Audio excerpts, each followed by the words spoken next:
Hello everyone, kumusta tayong lahat dyan? So may share ako guys na sa Proverbs chapter 16 verse 1 to 3. Nasa tao ang pagpaplano, ngunit ang Panginoon ang nagpapasya. Kung magaganap ito o hindi, inaakala natin na tama ang ating ginagawa, ngunit ang Panginoon lang ang makapaghusga kung ano talaga ang ating motibo. Ipagkatiwala mo sa Panginoon ang lahat ng iyong gagawin at magtagumpay ka. Amen. So, ang tao gyud daghan gyud og plano.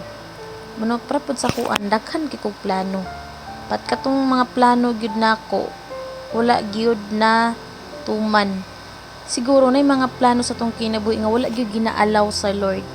I mean, siguro kato nga plano is dili gyud para sa ako. Kato nga plano is dili wala gialaw ni Lord tungod kay makapaharm sa ako. Siguro sa imuha karon igsuon lang nagplano sa imong kinabuhi nganong wala pa man uy nganong dili man mahitabo tungod kay dili will sa Ginoo. Mo nang giingon diri nga ang Ginoo ang maghatag og kanang desisyon kung i-allow na niya. So ato ang mga desisyon gyud sa tong kinabuhi dapat gyud pagkatiwala nanto sa Ginoo ba. Ato gyud ilahad sa iyaha, ato gyud isulti sa iyaha tanan ato mga plano para naay kadaugan sa atong kinabuhi. Ug nagatan-aw man gud si Lord sa atong mga motibo. Sa atong mga plano sa atong kinabuhi ginatan-aw, gina-check niya ang atong kasing-kasing kung tama ba, kung right heart ba na.